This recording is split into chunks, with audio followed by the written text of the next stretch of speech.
Saya pun kalau benci tentang diri saya, ya artinya waktu saya datang dari Sorong menuju Yogyakarta, ya saya asing dengan dunia pengajian. Di Sorong dulu saya pernah mengaji sama ada ormas ini, kelompok ini, ya. Terus sampai di Jogja, bingung, semakin bingung. Ternyata di Jogja semakin banyak daripada di Sorong, ya. Semakin banyak macam-macamnya. Sampai saya berdoa terus kepada Allah Subhanahu wa taala. Dan saya pergi ke pengajian mana-mana saja saya pergi. Pergi ini saya datang, pengajian itu saya datang. Sampai Islam Jamaah pun saya datang, ketemu dengan ustadznya saya ketemu. Saya cuek aja pokoknya. Saya berusaha dialog sama ustadznya padahal saya nggak punya ilmu. Tapi saya tidak peduli, pokoknya saya berusaha mendatangi yang dibilang sesat, nggak sesat, saya berusaha. Saya ingin buktikan kepada Allah saya telah berusaha.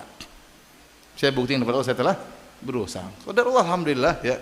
Saya berdoa, kemudian saya sholat malam minta kepada Allah Subhanahu wa taala.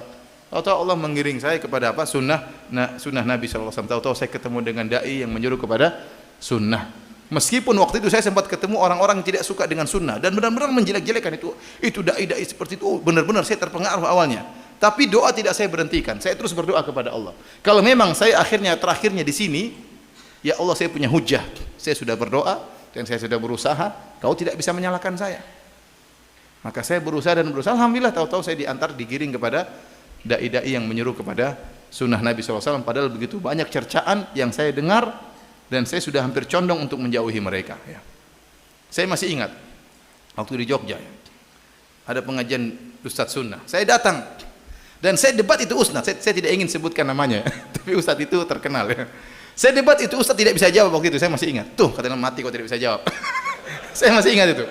Karena saya baca buku-buku banyak, saya beli buku agama, saya baca dan saya debat, maka saya semakin yakin ini salah. Tapi saya tidak berhenti, terus berdoa agar Allah tunjukkan. Qadarullah, tahu-tahu Allah mengatur tiba-tiba.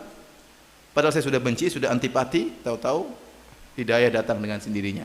Jadi mau saya para hadirin ingat, kalau orang berusaha mencari hidayah pasti Allah berikan. Tetapi hidayah tersebut harus dicari dengan kesungguhan, ya. Dan terlalu banyak kita ketemu dengan teman-teman yang mu'allaf yang masuk Islam, kalau kita tanya gimana ceritanya, dia akan cerita bagaimana dia mencari hidayah.